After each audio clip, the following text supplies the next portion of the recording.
am at just a perfect place today. I'm at Bosky Dell with Lori. And Lori, I love coming here because your main focus is natives and you almost feel like you're in the woods of Oregon. You're not at a nursery. It's wonderful. Thank you. And so, I think we need to talk about some basic native plants that anybody can grow if you have a big garden, a big piece of property, or even a small one. Well, some of my favorites are the red currant, which grows in sun or shade. It's well behaved, so it fits even in a small garden. And it's a hummingbird magnet. Bees and butterflies love it too. It blooms in the spring, and it just has this beautiful deep magenta color. The color can vary a little bit from white to pale pink to deep pink. Wow.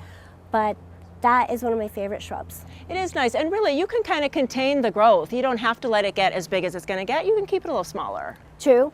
And in a perfect world in your garden, you would plant one in the sun and one in the shade so you could stagger the bloom period for the wildlife. Oh, that is cool. And then what about for like lower growing plants? I see you have a collection here. Well, this is a collection of primarily shade-loving plants, and these are lilies. This is Trillium ovatum. It starts out white, and as it blooms and fades, it turns a deep magenta pink before it dies back. I think it is the most beloved wildflower in Oregon.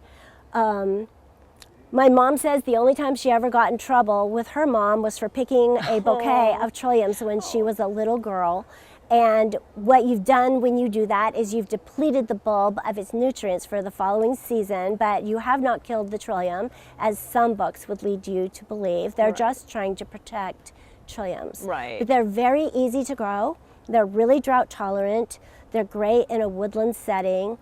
And they don't require any sort of care on the homeowner's part once established. Nice. And I know you have a really big one, and that's a special kind of trillium. What's the name of that one? That trillium is called Kurobayashi, and it's a true native to Oregon bulb, but it was discovered by a Japanese gentleman, so it has a Japanese name, which is a little bit misleading as to whether it would be native or not, but it really is.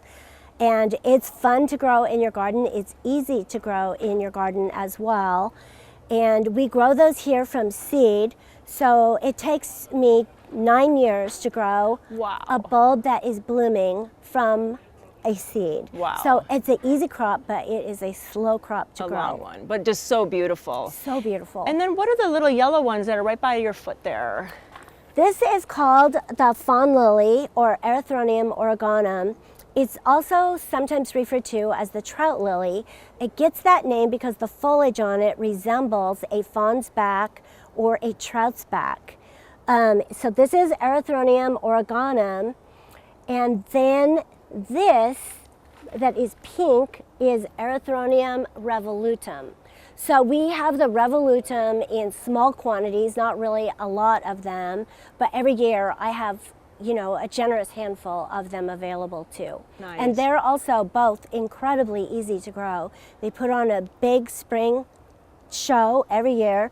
They look really cute planted in with your trillium, and they require zero care. Nice, nice. And I know that it's wonderful to come out here and to shop, but really it's more than just a shopping experience. It's really kind of like a sanctuary here. Yeah, I wanted it to be a sanctuary for both wildlife and people, someplace where you could just come to feel better. And I've created over the years a lot of different demonstration gardens to inspire people and help them to become familiar with what they like or even what they don't like. Right, sure. But if I can show them a Doug fir in its mature shape instead of in a little 1-gallon pot, which is somewhat deceiving, they just go, oh yeah, I get it. So really, you have to come out to Bosky Dell and really leave enough time that you can get your plants, but you can also come and get inspired. Bring your camera, because Lori loves that you take pictures, and maybe recreate some of these little vignettes at your garden. Thanks so much, Lori. You're welcome.